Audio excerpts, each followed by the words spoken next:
keep doing daily videos on YouTube, I need to raise my Patreon and Subscribe Star income to a grand total of $200 a month. So if you're so inclined, help a chap out.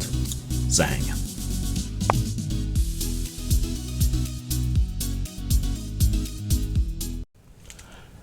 Hello lovelies. I've seen a bit of angsting and some advice that I wouldn't call bad necessarily, but I would certainly say isn't good on YouTube lately around the sphere of RPG commentary.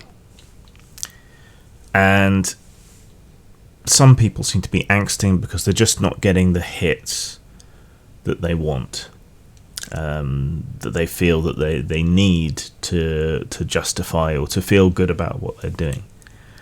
And look, you have to be incredibly lucky to make it on YouTube, and YouTube makes the process of creating, uploading, making videos, promoting videos really difficult, and the interaction with other social media companies and YouTube isn't always the most helpful either.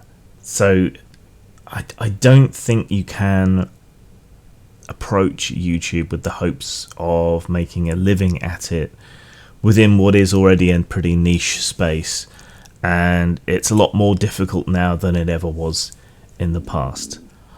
I'm lucky to get 200 views on any of my videos, and every time it starts getting regularly over 200, something seems to happen at YouTube that knocks it back down again, which is incredibly frustrating. But YouTube is one of my side gigs, and I only make perhaps $25 to $30 a month off the videos that I put out. That's why I support it with my Patreon and Subscribe Star. That's why I have adverts for my stuff, or something close to adverts at the beginning and end of the videos, because it is a reasonably good way of promoting the other stuff that I'm doing. But if YouTube is the only thing that you're doing, and commentary on niche stuff like RPGs is all you're doing, you're not going to really make a living at it.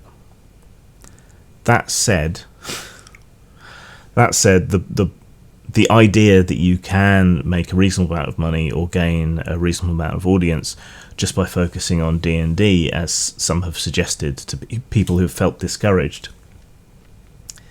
that's not really a good way to go about things either, because that content sphere is absolutely flooded with content. Everybody and their monkey is running streamed D&D games.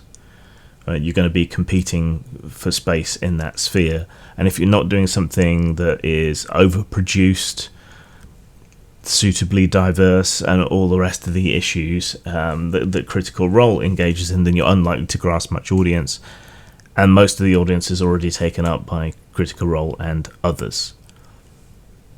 Role-playing at the table is very involving when you're in it. Watching other people game isn't necessarily as entertaining unless you've got people who are really skilled actors, unless you edit it down to the bone to keep the long pauses and the rules considerations and so on out of it. But then are you really watching tabletop gaming, or are you watching improvisational theatre?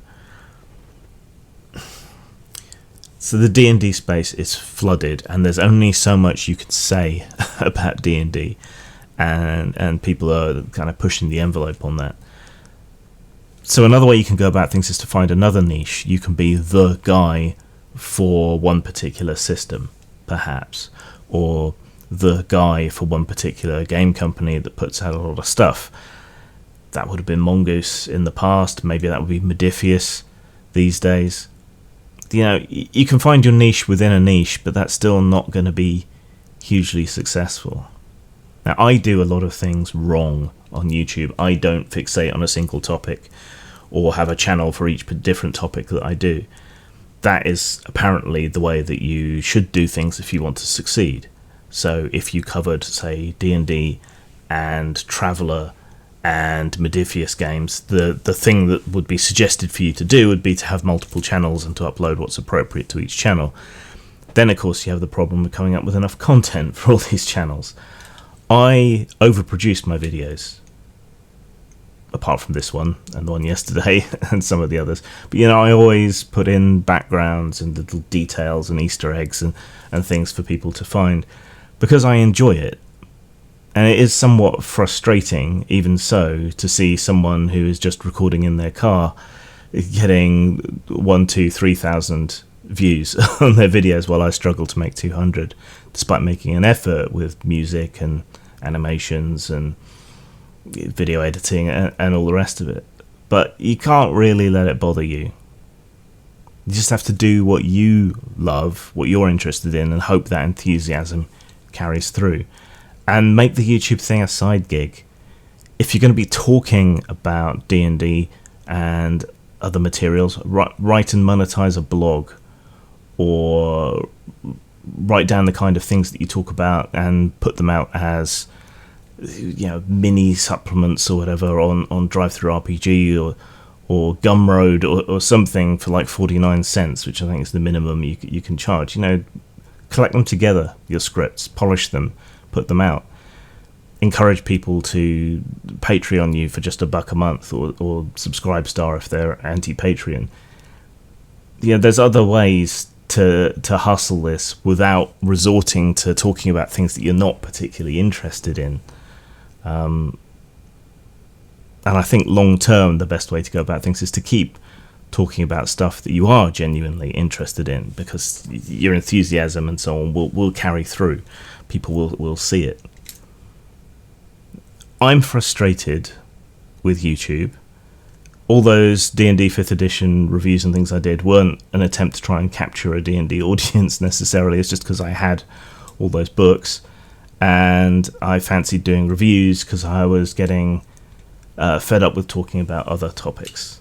But those topics still interest me. Politics, social commentary, criticisms of the woke scold social justice pseudo-left that's emerged from a left-wing perspective.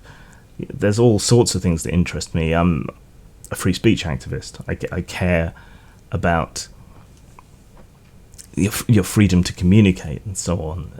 There's a lot of things that interest me, and that's why my channel has never been one note, which is exactly the wrong way to go about YouTube. There you go. So I just want to say to people, don't compromise. Focus on what it is that grabs your passion or feeds you, and don't look for any kind of huge success on YouTube, because it's also thoroughly stacked against you. Find your niche, which for me, I guess, is people who are interested in fiction, stories, storytelling skills, game design, and the broader context, the social context in which we tell stories, and a political viewpoint that is on the left but not insane. I think that's my little niche. People who enjoy being challenged and having discussion and having their points of view poked a little bit by someone who values creativity and passion and integrity, even to his own detriment. I think that's this is the martyred for creativity channel. Subscribe, but find what you are, and people will find you in the long term, right? And that's how you build a loyal audience. I think is by being authentic, being genuinely enthusiastic about things, reaching out to people in that way and helping them find you, monetizing who you really are. I think that's something that people seem to be craving, though lots of people say they want authenticity, but they don't really want authenticity. But still, your people will find you eventually.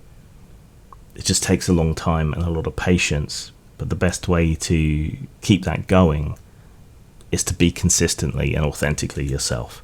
So that would be my advice. But I do YouTube wrong, so you may want to take that with a pinch of salt. I don't know. But I just want to encourage people not to compromise on who and what they are and what they're interested in, and to just keep pushing what you are interested in, to keep doing what you are interested in. and find side hustles or other ways to monetize or to produce more content in other ways in a similar sort of vein. And that's where I think you'll find a good balance between success seeking and being true to yourself. Hopefully that made some kind of sense. Zang. Pulp Nova is a collection of short stories in the old pulp style but with a modern twist. You should find something here you like, from western to mythos horror to science fiction. You can get Pulp Nova at Drive-Thru Fiction, on Amazon, or in hard copy from lulu.com.